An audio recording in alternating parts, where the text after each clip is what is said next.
Hello and welcome to a very special How I Paint Things. Now can you tell I've got the bug for Majestic 13? Because the moment that I had finished the first group of guys that I painted on the channel here, I was immediately planning a second unit. And what I've got here, this is a Women's Defense League team for Majestic 13. And they've got some really cool abilities in game, including the ability to basically flub extra dice onto tests, which I'm getting ahead of myself a little bit. Now these miniatures are from Wargames Atlantic, the same as the Ura that I used for the other team. They are from my mini factory. I'll pop some links up on there that you can grab those. And there are also physical prints available, so you aren't going to miss out if you don't have a 3D printer. Now the premise with this today is I wanted to do something as quick and simple as possible, following the same sort of procedure as the first unit. How can I make something look relatively good without a lot of work? And I think I've got something here. So if you like how these look, all of the paints will be listed in the description below. Let's get started. So of course, as with any miniature, the first place to start is in priming it. Now, there's worth a little bit of a chat on this quite quickly because I was quite lucky when Citadel discontinued the Stormvermin fur primer.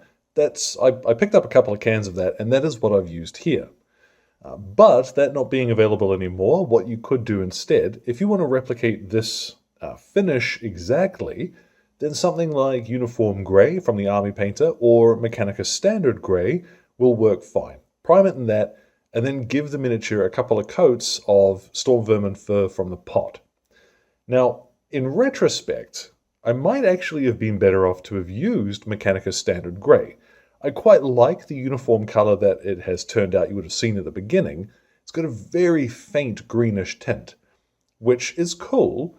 Not what I was looking for when I started, but I'm happy with the way that it turned out. So for this miniature to fit the rest of her squad, I am going to follow those same steps.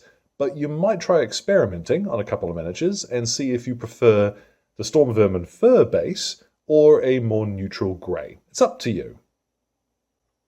Now the first place we'll start is her equipment. So her vest, her pouches, knee pads, and gloves I'm going to use here. This is Black Grey from Vallejo. Now if you can't get your hands on this, Corvus Black is a pretty good substitute. But I do tend to find that the dark Vallejo colors still cover just a little bit better than some of their Citadel equivalents. So the whole purpose of this being a very quick way of doing things, I would recommend Black Grey is a good one to have in your arsenal. Okay, now that's nice and quick. What we're going to do now is a dry brush over both of those colors. Now what I've got is Stone Grey from Vallejo, and one of my little soft makeup brushes. What I recommend is, as always, just flick along the edge of your base a little bit to see what you're going to leave behind. When it comes to this dry brush, you can be a bit more generous with it than you might expect. And some folks are going to give you advice on how to avoid a chalky finish. To be quite honest, by the time that we have shaded and varnished this miniature, it's not going to matter. I genuinely want some of that texture in the finish. So you'll notice I'm concentrating first of all on the grey areas, that Stormvermin fur, and once I've got most of the paint out of my brush, I'm then going to start very lightly flicking along the darker equipment. Now, that's going to look pretty rough at this stage, but don't worry. What I'm going to add now is some tanned flesh on her skin. Obviously there's not very much of this exposed, and I'm going to go straight over the straps on her helmet. Now, tanned flesh from the Army Painter, you're going to need to do a couple of coats of this to get a solid base. What I might suggest is if you don't want to come back and highlight the face later, at this point, just lay down a couple of coats of something like Cadian Flesh Tone instead. It'll look a little more, well, a little less interesting by comparison, of course, but it will be plenty quick and it will look fine. Now, from here on out, the order in which you actually put these next few stages on isn't going to matter all that much. But I am going to do it the same way that I did for the others that I've already painted because, well, it's what I'm familiar with. So I've got here, this is Fur Brown from the Army Painter. This is a nice orangey, warm, reddish, it's just brilliant. Yeah, it's a wonderful color for wooden stocks and stuff like that. It'll look a little bit bright going on, but remember that we are going to shade it. And then from here, I've got some Vallejo black, and I'm going to paint in things like the magazines on her chest, the rest of the AK itself, and her helmet with this too. If you want to stick to Citadel here, what you could use instead would be something like Black Legion would probably be the easiest, to be quite honest, but it's up to you. Black paint past point is black paint. You'll see I've gone straight over most of her goggles. There's a reason for that, and you'll probably have noticed at the beginning of the video. What I have now, this is US Field Drab from Vallejo, although, what is it? Steel Legion Drab is a very close approximation for this. I'm going to paint in the straps on her face, so her helmet straps. And as well, I'm also going to use this to paint in the straps around her legs. Now, ordinarily, I probably wouldn't. Like, if I was painting a realistic miniature, I would leave this in the same color.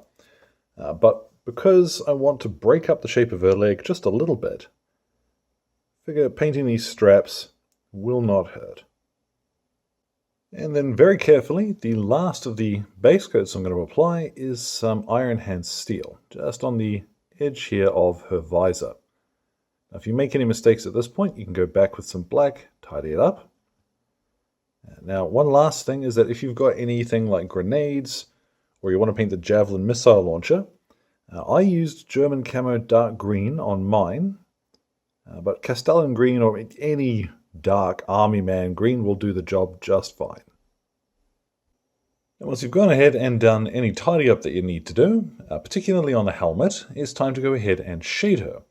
Now what I'm going to use here is Marine Juice, which has a wonderful name.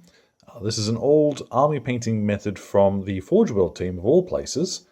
Unfortunately, you can't make the exact same stuff anymore because when Citadel changed the formulation of Nuln Oil, it kind of messed with the proportions.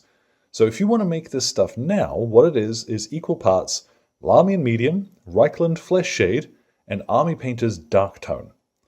If you find that it's still a little too dark for your liking, what you can do is just add more Lahmian Medium.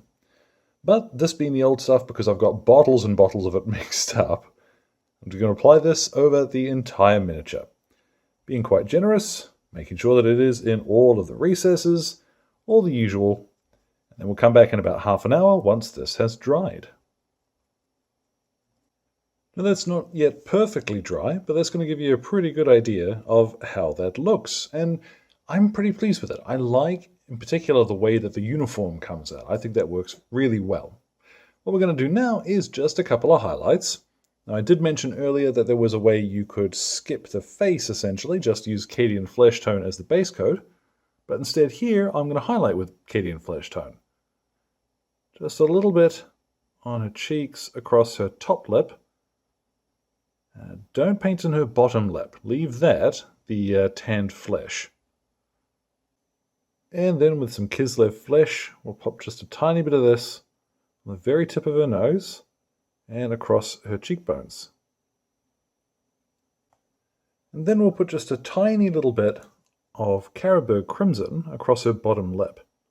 Now, I've watered this down just a little bit with water from my paint pot. And now we're going to paint in her goggles.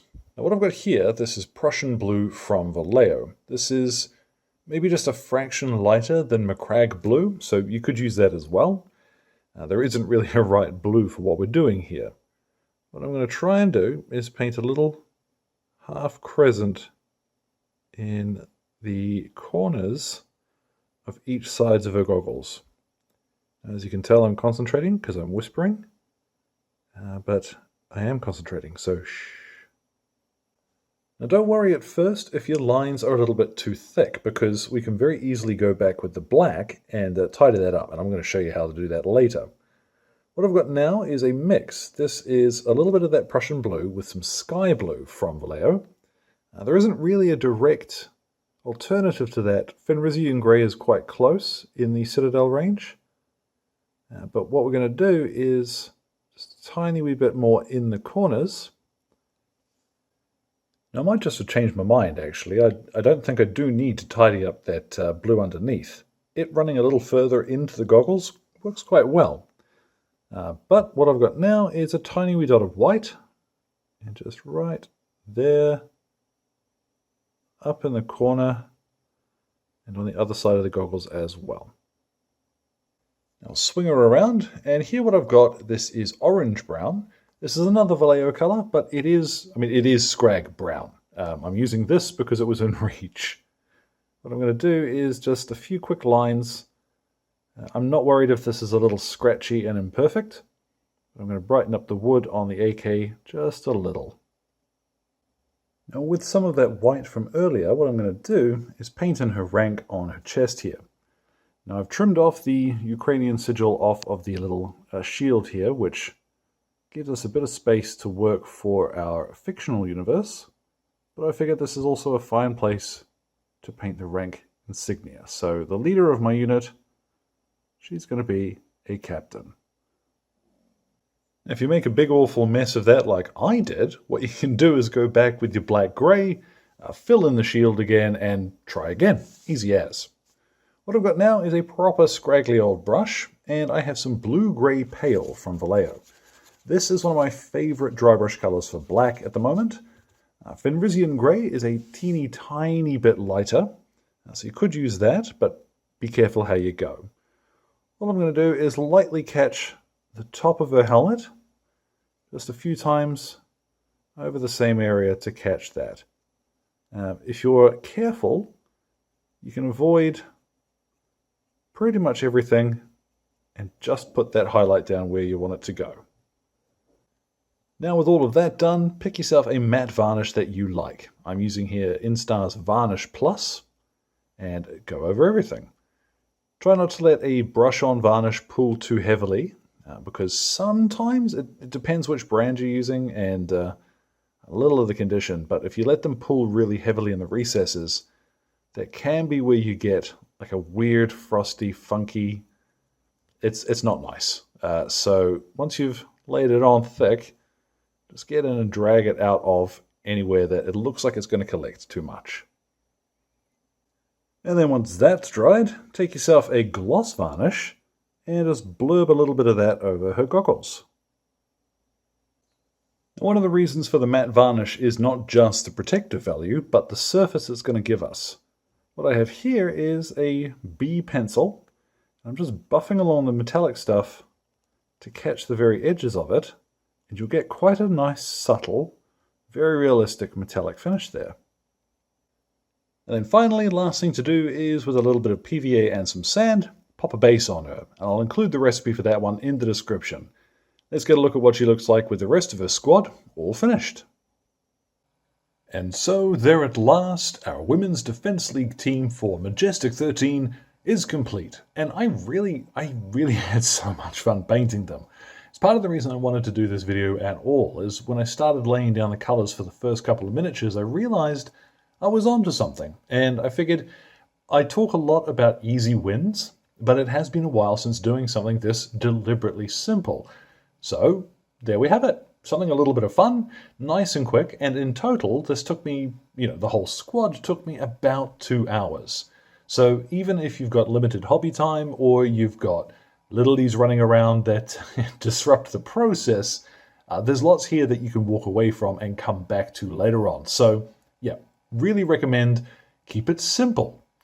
So as always, thank you very much to Exit 23 Games for the light and sound equipment, as well as all of the wonderful patrons who keep me ticking in paints and glue, including my producers popping up on screen now.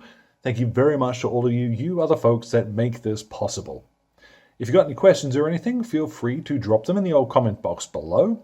My Twitter and Instagram are both linked there too. And a few folks have asked recently how to get in touch. They're down there. I've made sure for years now you can get in touch, folks. So say hi sometime if you've got something that you want to show me. So thank you very much for your time, and you all enjoy the rest of your day.